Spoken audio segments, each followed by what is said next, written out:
Selamat datang di channel Simar Imam. Sembari mendengarkan tinggalkan like dan komentarnya bosku. Jangan lupa pasang headset kalian. Siapkan kopi dan camilan. Lupakan pahitnya kehidupan. Mari kita dengarkan sambil rebahan. Bab 76. Sebuah lelucon, atau bentrokan antara pasukan lokal Chen Feng dan Qin Shi, akhirnya berakhir karena panggilan telepon dari saudara perempuan Chen Feng, Chen Yang. Sedangkan untuk keluarga Chen Feng masih memiliki perasaan terhadap saudara perempuannya Chen Yang. Yang lainnya hanyalah orang asing atau bahkan musuh. Namun gelombang demi gelombang, Wang Xinyao kehilangan medali prestasi kelas 1 yang ditinggalkan oleh Wang Yu, yang menjadi perhatian Chen Feng. Liu Qingqi, Si Tuze dan rombongannya akhirnya pergi dengan izin Chen Feng. Adapun Chen Feng, dia tidak berniat untuk tinggal dan makan malam bersama Zhang Shenghao. Sekarang Zhang Shenghao telah memilih netral, tidak mudah untuk mendekatkan hubungan. Dia buru-buru keluar dari Pleiades Billiard Hall. Lampu di luar sudah menyala, dan pasar malam di sekitarnya ramai dengan aktivitas.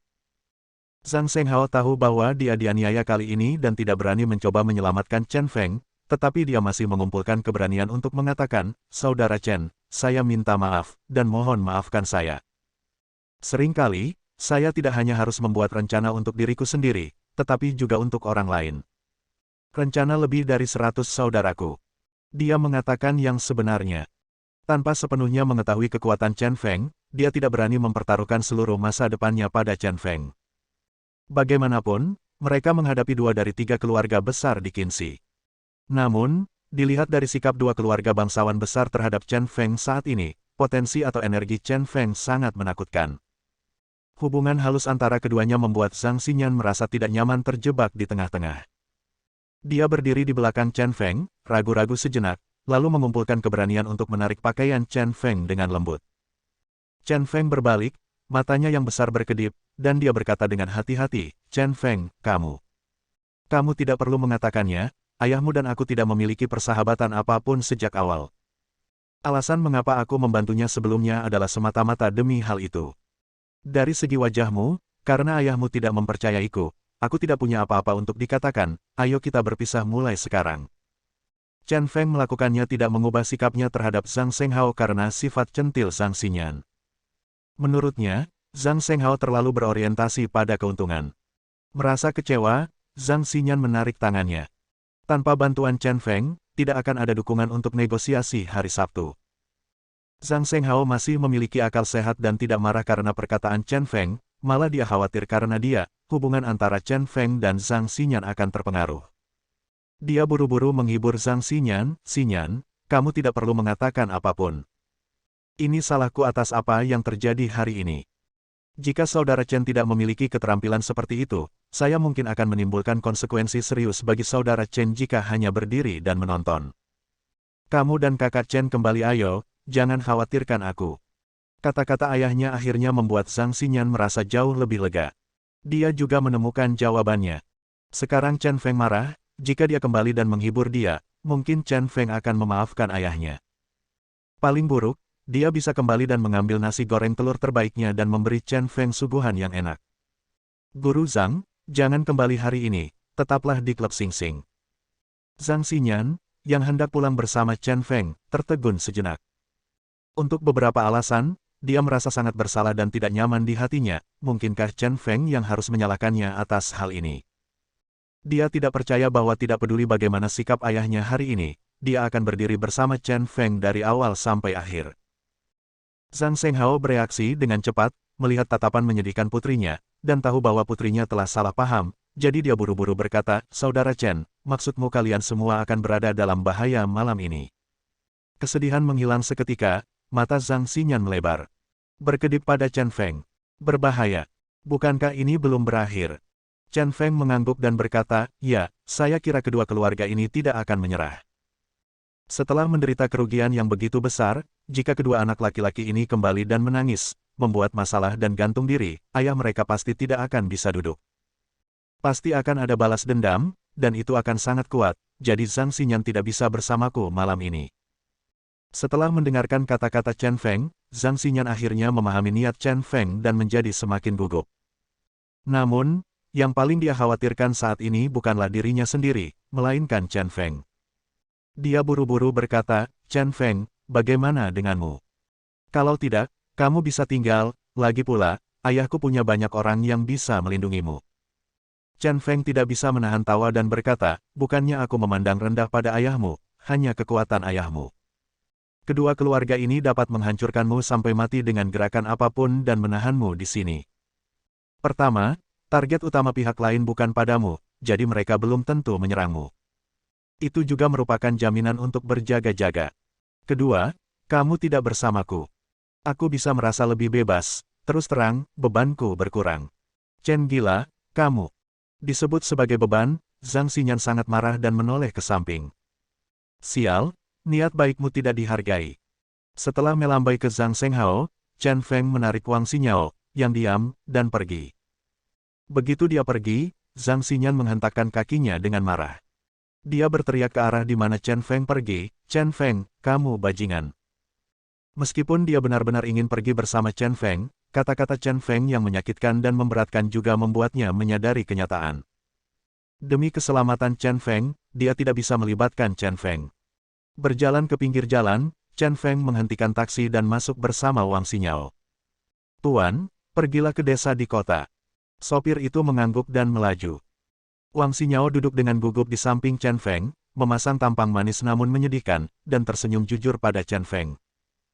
Chen Feng berkata dengan marah, kamu gadis kecil, kamu tidak melakukan apa-apa sepanjang hari untuk mencari masalah bagi orang lain, dan kamu berani meminjam uang dari rentenir.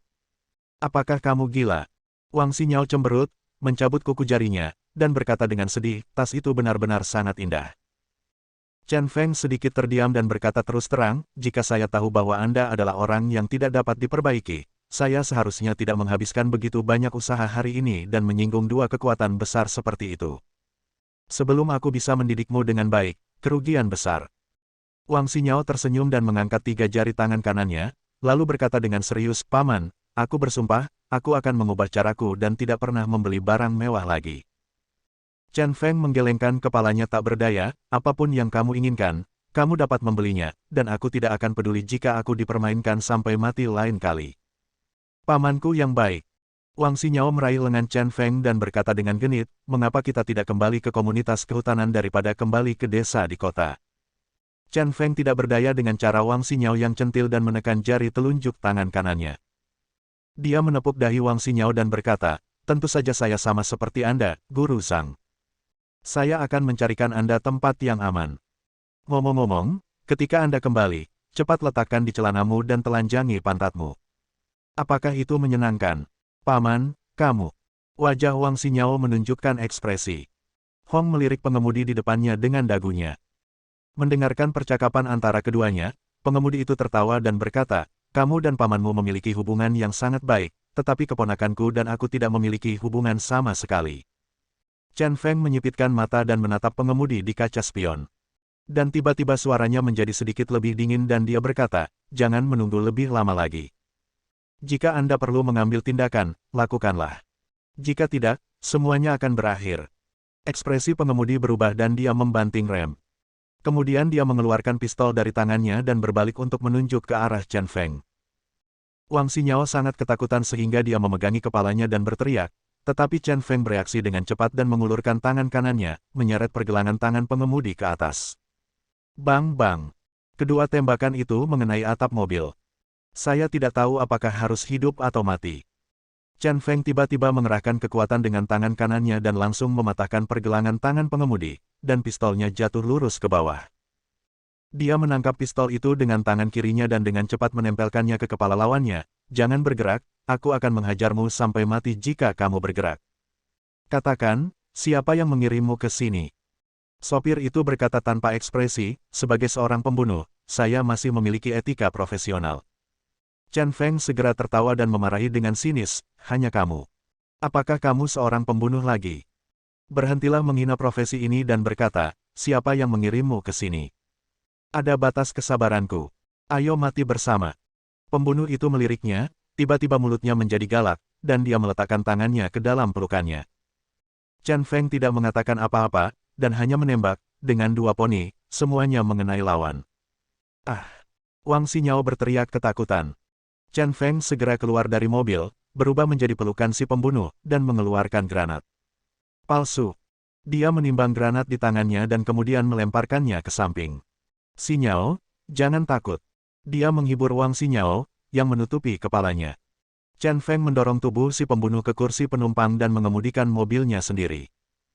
Di hutan yang sangat dekat dengan desa di kota, dia membuang tubuh si pembunuh ke dalamnya, dan kemudian berkendara kembali ke desa di kota.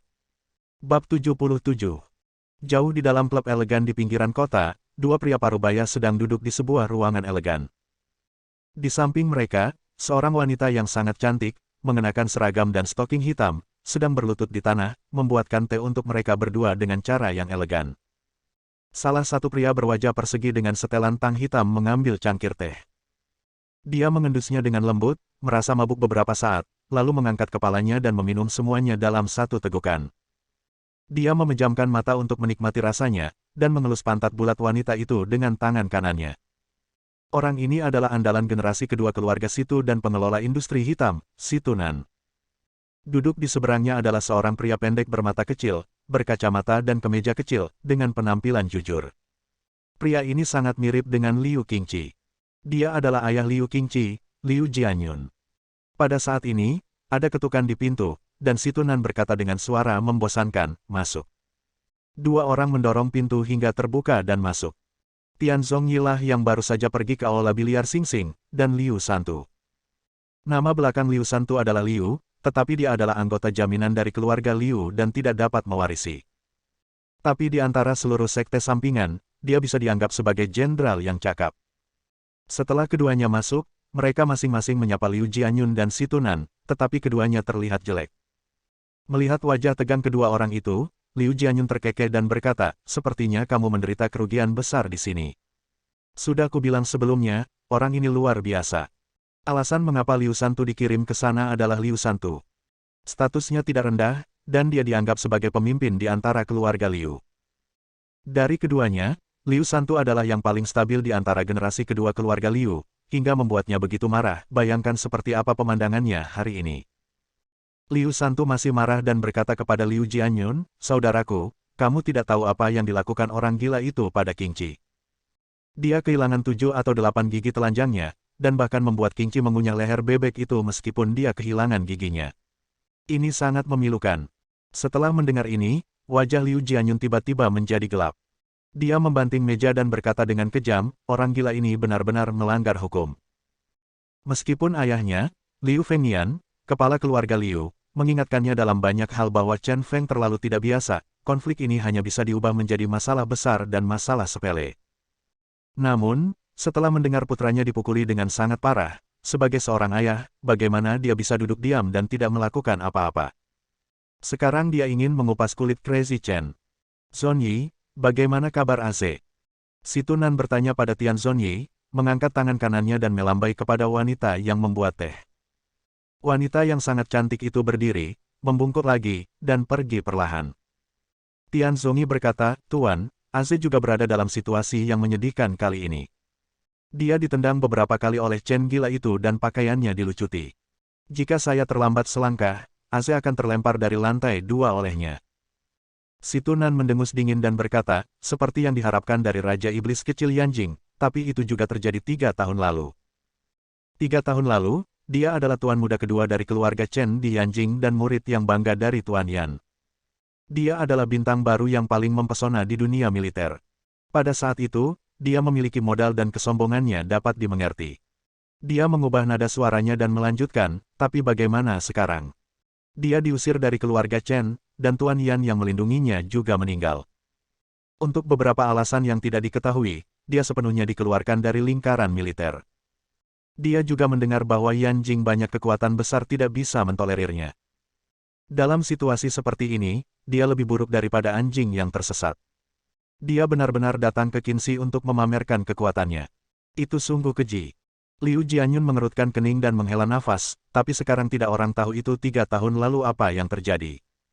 Saya tidak tahu di mana orang ini berada selama 3 tahun terakhir. Di tempat yang tidak diketahui, tidak ada yang berani menyinggung perasaannya dengan gegabah. Lagi pula, dia dulunya brilian. Lagi pula, Chen keluarga masih di sana. Inilah yang diminta oleh lelaki tua di atas Anda dan saya untuk kami lakukan. Alasan untuk menyelesaikan masalah ini adalah agar Anda tidak bertindak gegabah sampai Anda memahami situasi sebenarnya Chen Feng. Si Tunan berkata sambil tersenyum bercanda, bukankah kamu baru saja mengatakan bahwa dia melanggar hukum? Apakah sikapmu berubah begitu cepat? Liu Jianyun sedikit malu, menghela nafas, itu benar-benar membuatku pingsan.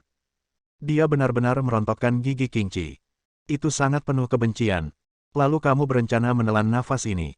Si Tunan bertanya lagi. Liu Jianyun mengerutkan kening dan bertanya, apa maksudmu?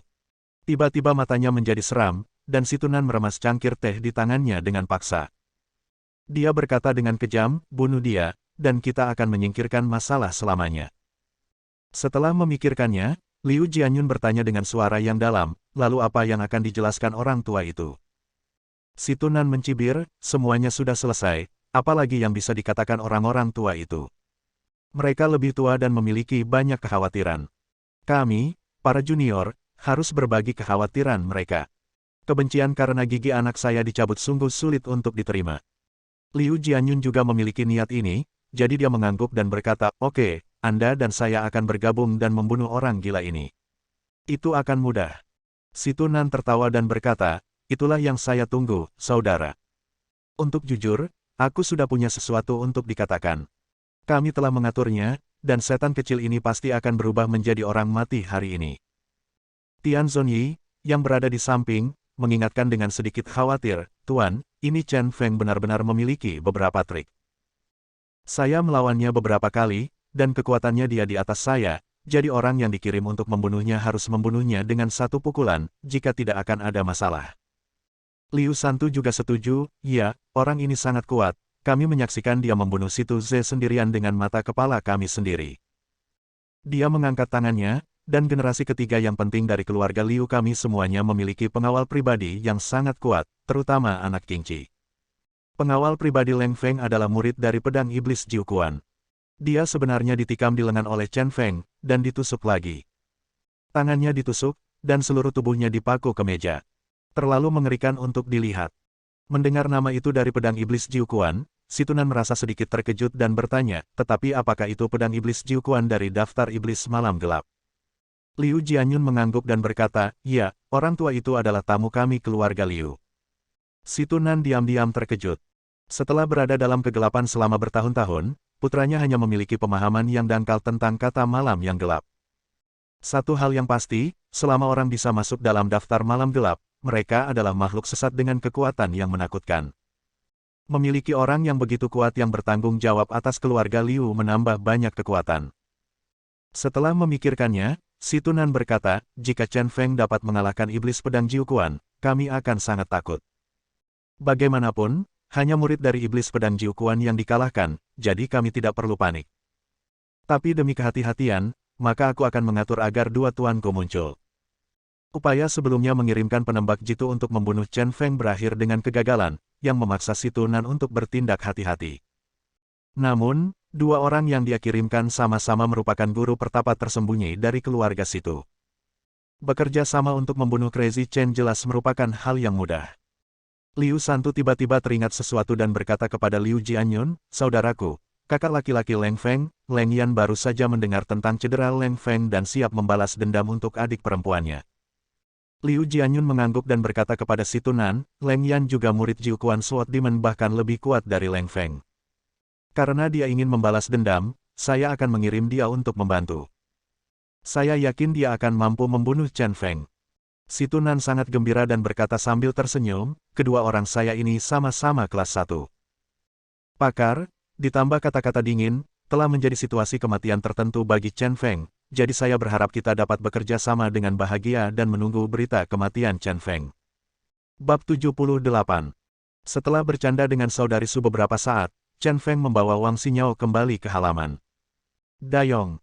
Melihat cahaya di ruangan itu, Chen Feng tahu bahwa Dayong ada di rumah, jadi dia berteriak. Dayong membuka tirai dan berjalan tanpa mengucapkan sepatah kata pun. Saya telah memberi Anda tugas. Mulai sekarang, Anda tidak diperbolehkan menjauh dari Wang Xinyao dan memastikan bahwa dia menghabiskan malam dengan aman. Apakah Anda mengerti? Chen Feng berkata langsung dengan nada memerintah, sangat serius. Dayong langsung menyatukan kedua kakinya dan menjawab dengan nyaring, "Iya." Dia hampir secara naluriah memberi hormat militer, tetapi pada akhirnya dia bereaksi. Dia hanya mengangkat tangan kanannya sedikit dan dengan cepat menurunkannya. Dia sangat bersemangat.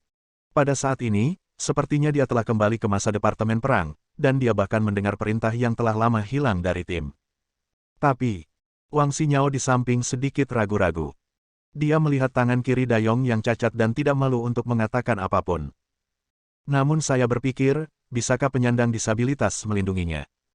Memahami pikiran Wang Xinyao, Chen Feng menatap Wang Xinyao dengan pandangan meyakinkan dan berkata dengan tegas, "Jangan khawatir, jangan ragu, dengan Dayong di sisimu, kamu 10.000 aman, bahkan lebih aman dari Guru Zhang. Setiap anggota tim komando Senyan adalah yang terbaik di antara pasukan khusus. Biarpun Dayong kehilangan lengan kirinya, itu masih lebih dari cukup untuk menghadapi beberapa preman sendirian." Oh, Wang Xinyao mengangguk ragu, masih bergumam di dalam hatinya. Tapi Chen Feng sudah mengatakan itu, dan dia tidak punya pilihan selain bertanya dengan rasa ingin tahu, "Paman, kamu telah memisahkan aku dan Guru Zhang, mau kemana?" Sambil tersenyum, Chen Feng berbalik dan melambai, "Target mereka adalah aku, tentu saja, untuk memancing mereka ke tempat sepi dan menyingkirkan mereka semua." Mengucapkan kata-kata yang mendominasi ini dan mengambil langkah tegas, Chen Feng dengan cepat menghilang ke koridor sempit. Wang Xinyao tertegun sejenak melihat sosok Chen Feng yang pergi, dia tiba-tiba mendapat ilusi bahwa dia pernah melihat sosok itu sebelumnya di suatu tempat. Ngomong-ngomong, dia ingat, punggung ini terlihat sangat mirip dengan kakaknya. Berjalan perlahan di jalanan kelurahan, ada banyak orang di kedua sisi. Di depan berbagai warung makan, banyak terlihat wajah tersenyum para pekerja yang sedang bersantai usai bekerja keras. Chen Feng sangat menyukai suasana ini dan makan seporsi tahu bau seharga 5 yuan. Belum puas, saya pertama kali membeli 4 tusuk gluten panggang.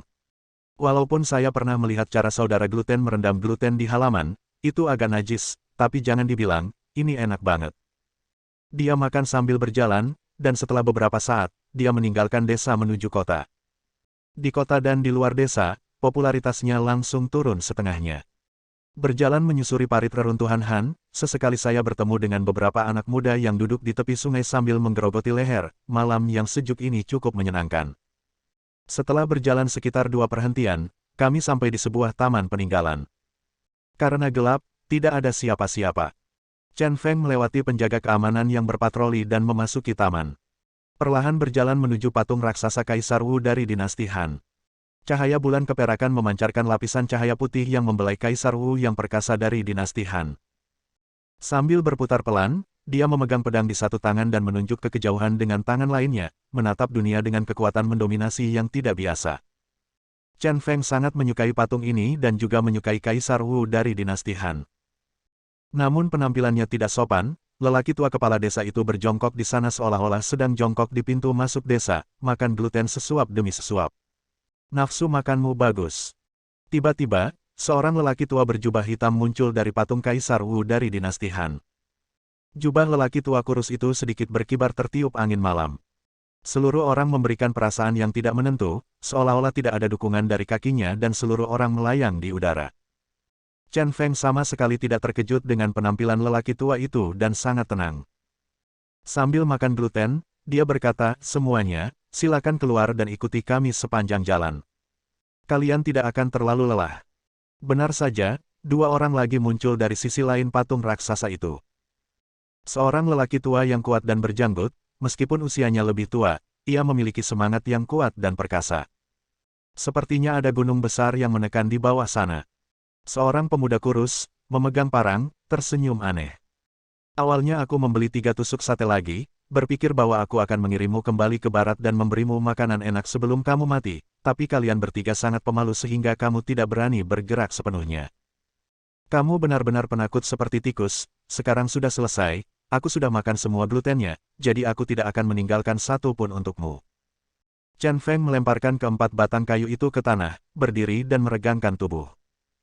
"Tiba-tiba saya merasa tidak baik membuang sampah sembarangan, tapi akhirnya saya tidak memungutnya, lagi pula hari sudah gelap dan tidak ada yang tahu itu dia.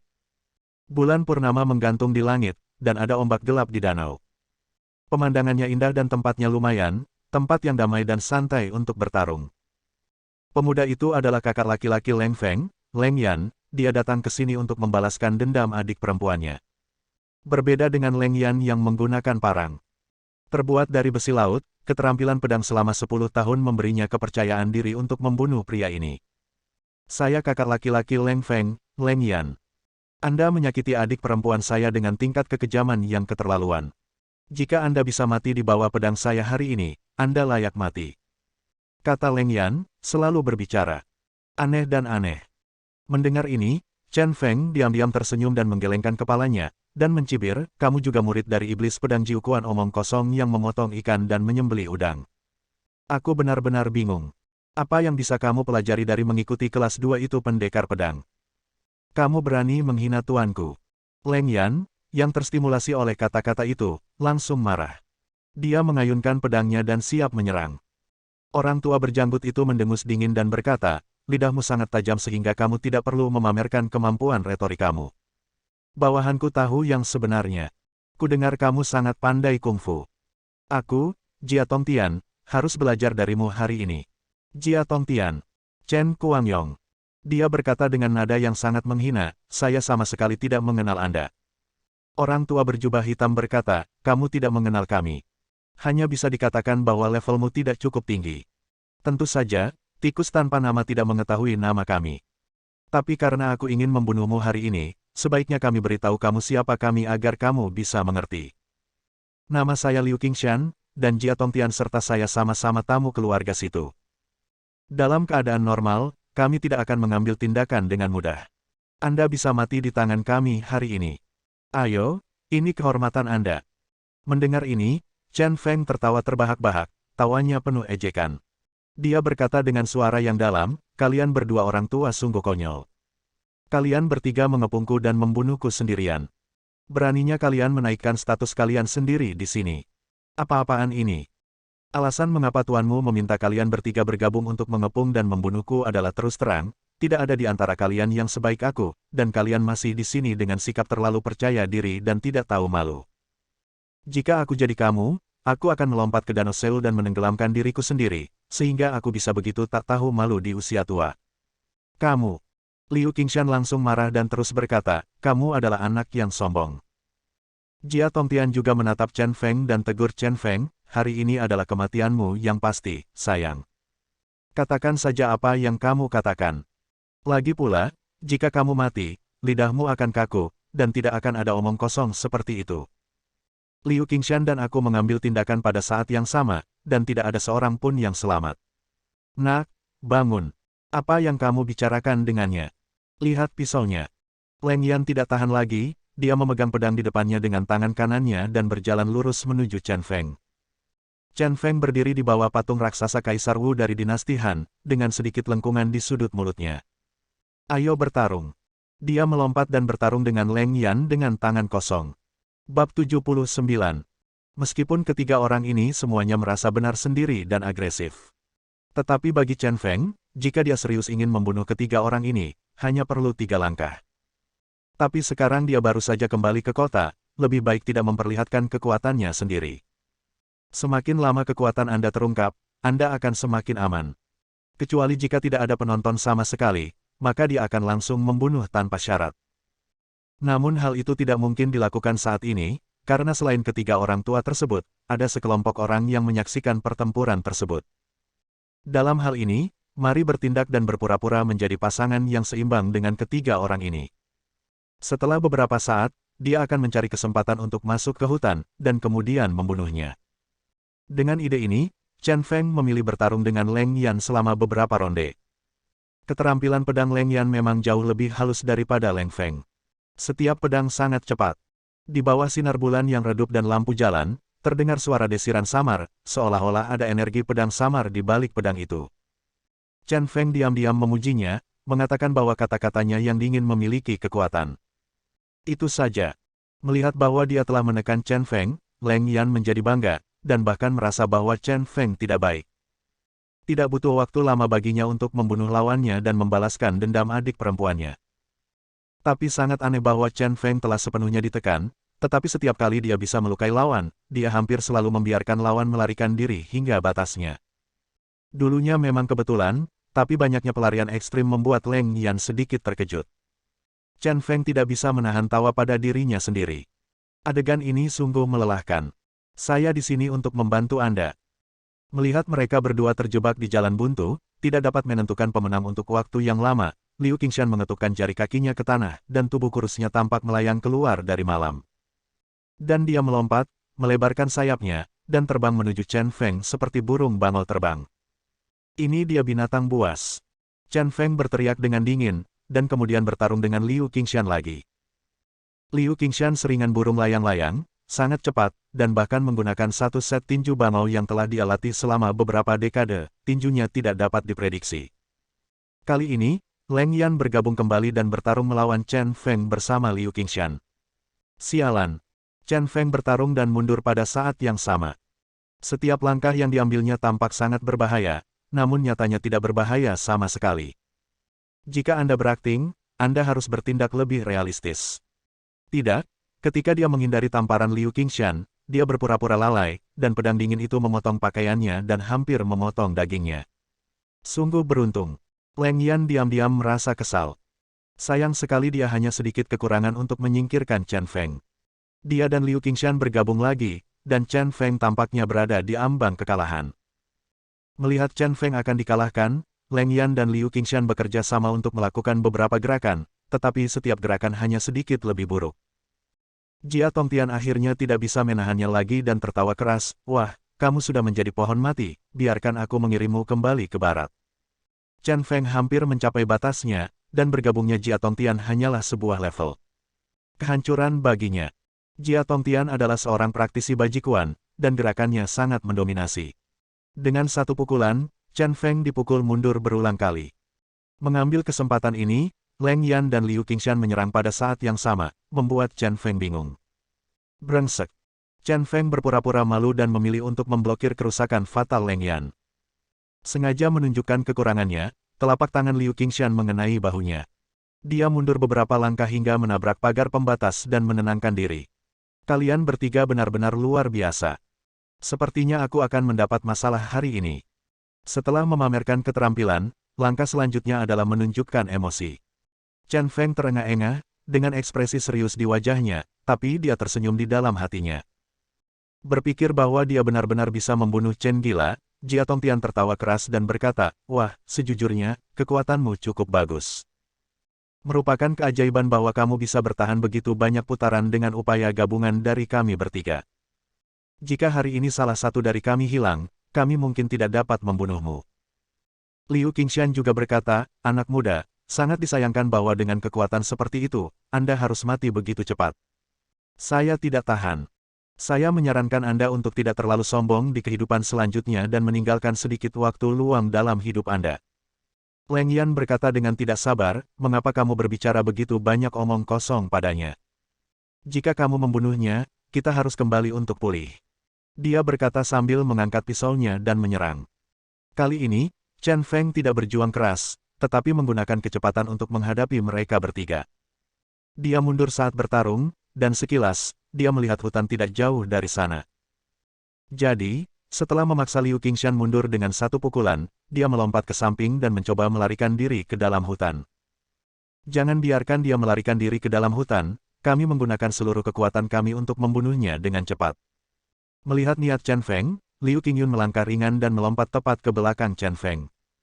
Kali ini, rute pelarian Chen Feng terputus. Jia Tongtian dan Leng Yan dengan cepat melangkah maju, dan mereka bertiga mengepung Chen Feng sepenuhnya, tanpa jalan keluar. "Apa yang akan kamu lakukan kali ini?" Jia Tongtian mendengus dan berkata dengan arogan. Chen Feng menyipitkan matanya dan berkata sambil tersenyum, "Tiga orang bertarung satu sama lain agak tak terkalahkan. Mengapa kita tidak bertarung satu per satu? Anda juga bisa menggunakan pertarungan roda." Liu Qingshan tertawa dan berkata, "Anak muda, bagaimana dengan momentummu barusan? Kamu benar-benar kuat. Kami mungkin tidak dapat mengalahkanmu satu per satu, jadi jangan buang-buang nafas, kami tidak akan menunjukkan belas kasihan dan membiarkanmu melarikan diri dan itu bahkan lebih tidak tahu malu." Setelah tertawa dan mengumpat, Chen Feng mengangkat bahu, tiba-tiba berakselerasi dan bergegas menuju Liu Qingshan. Dia berubah dari keadaannya yang memalukan tadi, kecepatannya sangat cepat, matanya seperti pisau, dan momentumnya bahkan lebih menakjubkan. Momentum seperti itu tiba-tiba membuat Liu Qingshan lengah dan membuatnya sedikit terkejut. Namun, bagaimanapun juga, Liu Qingshan telah berkecimpung di dunia seni bela diri selama bertahun-tahun, dia dengan cepat menenangkan diri dan menghadapi lawan dengan tangan kanannya. Kali ini, Chen Feng tampak menjadi orang yang berbeda, tidak hanya tidak melepaskannya, dia tiba-tiba mengulurkan tangan kanannya dan langsung menggunakan gerakan untuk meraih pergelangan tangan kanan Liu Qingshan. Tidak.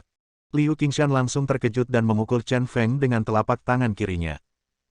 Chen Feng menyipitkan matanya dan memanfaatkan situasi tersebut untuk menarik tangan kanan Liu Qingshan dan menarik tubuh orang lain ke belakangnya, menghalangi Leng Yan dan Jia Tongtian dari belakang.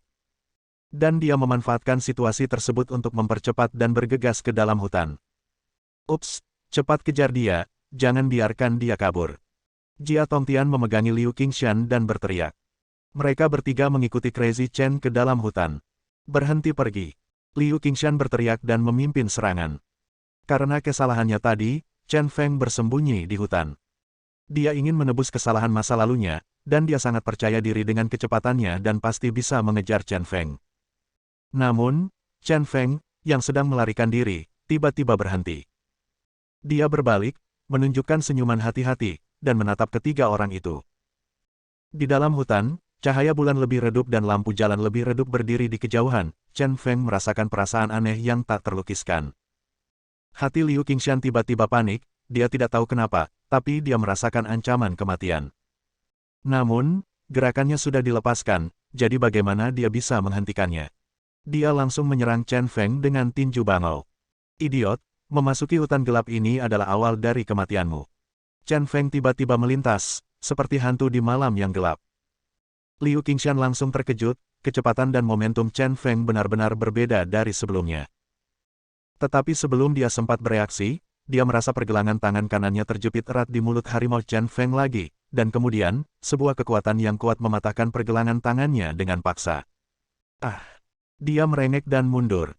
Begitu Liu Qingshan mengangkat kepalanya, Chen Feng mendekat lagi. Dan yang dia lihat adalah sepasang mata yang sangat menakutkan, seolah dewa kematian akan datang. Raja Neraka menodongkan senjatanya. Mata Chen Feng dingin, dan dengan satu pukulan dari jari telunjuk kanannya, dia menusuk dada Liu Qingshan, menusuk jantung Liu Qingshan. Kekuatan jari ternyata bisa menembus tubuh seseorang, sungguh menakutkan. Liu Qingshan, yang menerima pukulan ini, merasakan jantungnya berdebar-debar dan kemudian jatuh. Setetes darah menetes dari jari telunjuk kanan Chen Feng, dan dia menunjukkan senyuman hati-hati dan menatap Leng Yan dan Jia Tongtian. Bab 80. Pembalikan ini terjadi begitu cepat sehingga Leng Yan dan Jia Tongtian terkejut. Baru saja, di bawah patung raksasa Kaisar Wu dari dinasti Han, Chen Feng jelas tidak dapat menahan diri, tetapi ketika dia memasuki hutan, dia tiba-tiba tampak menjadi orang yang berbeda. Bunuh Liu Qingshan dengan dua gerakan. Kekuatan semacam ini sungguh mengerikan. Liu Tua. Kamu, bajingan, membunuh Liu Tua, aku ingin membalaskan dendamnya. Kematian Liu Qingshan berdampak besar pada Jia Tongtian. Tak hanya sama-sama tamu keluarga situ, mereka juga sudah berteman selama bertahun-tahun. Melihat temannya sekarat, dia meraung dan menggunakan bajikuannya untuk menyerang Chen Feng. Bajikuan, kamu sangat bodoh. Kamu hanya mencoba melakukan apapun yang kamu ingin lakukan. Kamu satu-satunya yang bisa bertarung dengan bajikuan. Memalukan sekali. Jia Tongtian meninju dengan potensi meruntuhkan gunung. Tapi Chen Feng sangat cepat, dan dia menghindar dengan berbalik ke samping. Biarkan kamu melihat kekuatan bajikuan yang sebenarnya. Tuan mendobrak perbatasan. Saya melihat Chen Feng meletakkan tangan kirinya di bawah lengan kanan Jia Tongtian, dan mengepalkan tangan kanannya, memukul lengan kanan Jia Tongtian dengan keras. Kekuatan yang begitu besar, melipat ke atas dan ke bawah, langsung mematahkan lengan Jia Tongtian di tengah. Jia Tongtian meratap dan mundur. Dia melindungi tangan kanannya dengan tangan kirinya, sangat terkejut. Sungguh tidak dapat dipercaya bahwa seorang pemuda di bawah 30 tahun benar-benar dapat menggunakan bajikuan yang begitu mendominasi. Dia telah berlatih seumur hidup, namun dia dikalahkan oleh lawannya meskipun dia memahami sepenuhnya gerakannya. Ini memalukan. Apakah kamu baru saja berpura-pura? Jia Tongtian bertanya, masih tidak percaya dengan apa yang terjadi. Chen Feng mengangguk dengan santai dan berkata, omong kosong, menurutmu apa lagi yang membuatmu begitu rentan sekarang? Mengapa kamu melakukan ini? Jia Tongtian bertanya dengan bingung. Jelas bahwa satu orang bisa melawan mereka bertiga, tapi dia berpura-pura menunjukkan kelemahan dan memimpin mereka bertiga ke dalam hutan sebelum membunuh mereka. Ini membuatnya bingung. Chen Feng menjelaskan, karena seseorang sedang memantau pertempuran ini, dan saya tidak ingin mereka melihat kekuatan saya yang sebenarnya. Jia Tongtian masih bingung dan berkata, tetapi Anda membunuh kami bertiga, yang sudah mewakili kekuatan Anda. Membunuh dua menteri tamu dari keluarga Situ dan murid pedang iblis Jiu Quan pada saat yang sama, tentu saja, tingkat kekuatan ini sudah mengerikan. Karena hasil ini dapat menunjukkan kekuatan Chen Feng, mengapa Chen Feng repot-repot menyembunyikannya? Chen Feng menggelengkan kepalanya dan berkata sambil tersenyum, kalian bertiga pasti mati, tapi di mata tuanmu, belum tentu aku yang membunuhmu. Saat dia mengatakan itu, sosok hantunya tiba-tiba muncul kembali dan menyerang Leng Yan di kecepatan tinggi. Penuh kebencian. Leng Yan terkejut, kecepatan dan momentum ini sungguh menakutkan. Namun dia tidak memilih mundur, melainkan bergerak maju untuk bertarung dengan pisau. Karena ini adalah pertarungan balas dendam untuk adik perempuan junior, aku lebih baik mati daripada melarikan diri. Sudah kubilang, tuanmu hanyalah seorang pria yang membunuh ikan dan udang. Dengan keterampilan pedangmu, kamu harus pulang dan memasak. Chen Feng pertama-tama menghindari serangan Leng Yan secepat yang dia bisa, dan kemudian menggunakan 8 tinju ekstrim, tangan 3 angka Raja Neraka. Jurus ini sangat dahsyat, tidak hanya menjatuhkan pedang Leng Yan, tapi juga memukul tenggorokan Leng Yan dengan beberapa pukulan. Semua kekuatan pukulan yang mendominasi dilepaskan ke tenggorokan Leng Yan, mata Leng Yan melotot dan tubuhnya tiba-tiba jatuh ke tanah. Ekspresi Jia Tongtian berubah drastis. Tingkat kekuatan ini sungguh menakutkan. Sepanjang hidupnya berlatih seni bela diri, dia belum pernah melihat orang sesat itu. Kamu benar-benar mempunyai kekuatan yang luar biasa. Dia tidak percaya bahwa seseorang dapat menggunakan bajikuan ke tingkat yang begitu mendominasi. Bahkan tuannya tidak mendominasi bajikuan yang digunakan oleh Chen Feng. Memikirkan hal ini, dia tiba-tiba berkeringat dingin dan berseru, saya mengerti, Anda membawa kami ke sini untuk tujuan ini. Chen Feng mengambil pedang Leng Yan, menimbangnya di tangannya, dan kemudian tersenyum berkata, ya, saya mendapat ide ini ketika aku melihatmu menggunakan tinju baji. Gunakan tinju baji untuk membunuh Leng Yan, lalu gunakan pedang Leng Yan untuk membunuhmu. Katakan padaku, apakah itu akan membuat tuanmu curiga bahwa kamu sedang mengalami perselisihan internal? Tentu saja, ada alasan penting lainnya. Belum ada yang melihatnya dengan mata kepala sendiri. Tuanmu tidak boleh percaya bahwa aku bisa membunuh kalian bertiga dalam waktu singkat. Apakah ini akan membuat mereka semakin curiga bahwa itu kamu? Apakah perselisihan internal memberiku kesempatan untuk melarikan diri? Jia Tongtian mundur 2 langkah dan menggelengkan kepalanya. Pemuda ini sungguh menakutkan, tidak hanya kekuatannya yang tak terduga, dia juga sangat licik. Oke, ayo berangkat. Setidaknya kamu punya teman di jalan. Chen Feng kehilangan kesabarannya, memegang parang, dan menyerang Jia Tongtian. Hanya dengan satu gerakan, Jia Tongtian yang lengannya terluka juga dibunuh oleh Chen Feng. Dan dia dibunuh dengan pedang dingin.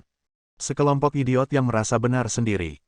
Chen Feng mengutuk dan meletakkan pedangnya kembali ke tangan Leng Yan, lalu menatap keluar. Kali ini, membunuh 2 tuan dari keluarga Situ dan membunuh murid kuat dari keluarga Liu pasti akan membuat hati kedua keluarga ini berdarah. Saat ini, dia menemukan lebih dari selusin pria besar berbaju hitam, memegang senjata api, bergegas mendekat. Selamat tinggal, aku tidak akan bermain denganmu lagi. Chen Feng tersenyum dingin dan segera pergi jauh ke dalam hutan. Kekuatan adalah modal dan intinya, semakin terungkap maka semakin baik untuk kelangsungan hidup diri sendiri. Dia telah lama mengetahui bahwa selain ketiga orang ini, ada lebih dari 10 pria bersenjata yang menunggu. 10 orang ini tidak hanya menjadi penonton pertempuran, tetapi juga sebagai kekuatan cadangan jika terjadi keadaan darurat. Pihak lain punya ide bagus. Jika ketiga tuan ini bertarung dengannya dan kedua belah pihak menderita, lebih dari 10 pria bersenjata ini bisa keluar dan menembaknya sampai mati secara acak. Strateginya bagus, tapi sayangnya, dengan kekuatan absolut, tidak ada gunanya. Ketiga mayat ini pasti akan membuat malam yang tenang ini semakin semarak. Setelah keluar dari tembok, Chen Feng berbaring dalam kegelapan dan melihat ada banyak orang berbaju hitam berjalan-jalan di luar taman. Aku pergi, ini masalah besar. Chen Feng tidak menyangka bahwa untuk membunuhnya kali ini, keluarga Situ dan keluarga Liu akan mengirimkan begitu banyak orang. Tampaknya pihak lain sangat berhati-hati dalam membunuhnya.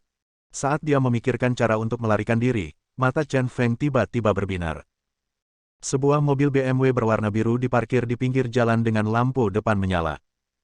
Dia sangat cepat, melesat menembus kegelapan seperti seekor cheetah, dan dengan cepat bergegas ke pinggir jalan. Terlepas dari apakah orang-orang di dalam mobil menginginkannya atau tidak, mereka membuka pintu penumpang dan masuk. Duduk di kursi pengemudi adalah seorang wanita cantik menawan yang mengenakan congsam ungu dan selendang rambut panjang. Si cantik memiliki bibir merah jambu dan merah, penampilan luar biasa, sosoknya terlihat montok di bawah congsam ketat, dan keseluruhan pribadinya memiliki temperamen kuno dan anggun. Temperamen terkadang lebih jarang terjadi dibandingkan penampilan. Wanita ini menafsirkan temperamennya secara ekstrim. Tampaknya dia adalah seorang wanita muda dari keluarga kaya di zaman kuno, dia menyulam dan menjaga kamar kerja, serta bermain piano dan catur dengan baik. Namun wanita ini juga memiliki sepasang mata yang sangat menawan, setiap kali berkedip selalu ada gelombang gelap yang menarik jiwa orang, membuat orang mau tidak mau merasakan hasrat di dalam hatinya.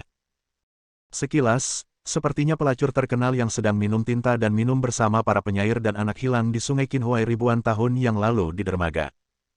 Dua ekstrim ditampilkan pada wanita ini saja, yang membuat Chen Feng, seorang pria dengan penglihatan tinggi, tidak bisa tidak memujinya di dalam hatinya. Wanita ini sungguh luar biasa.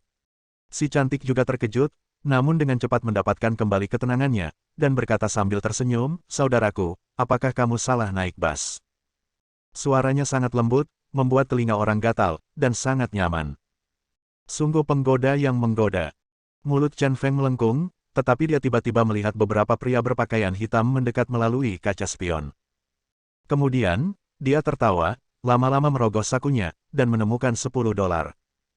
Menempatkan $10 ke tangan wanita cantik itu, Chen Feng berkata sambil tersenyum nakal, "Cantik, ayo pergi ke komunitas kehutanan." Wanita cantik itu tertegun sejenak, dan kemudian mulutnya yang merah cerah melengkung membentuk lengkungan yang memabukkan dan tersenyum. "Kamu tidak salah, ini bukan taksi." Ketika Chen Feng merasa cemas, dia mengeluarkan 5 yuan lagi, menjejalkannya ke tangan wanita cantik itu, dan berkata dengan serius, "Jangan terlalu kaku, siapa bilang BMW tidak bisa digunakan sebagai taksi? Tempat ini tidak jauh dari komunitas kehutanan, termasuk komunitas Anda. Anda masih bisa mendapatkan 5 yuan berdasarkan konsumsi bahan bakar. Ayo, jangan lewatkan kesempatan ini untuk menghasilkan uang." Si cantik tersenyum dan menyalakan mobil dengan serius. Saat pria berbaju hitam akan tiba, menjauhlah darinya. Bersambung. Nantikan bab selanjutnya bosku.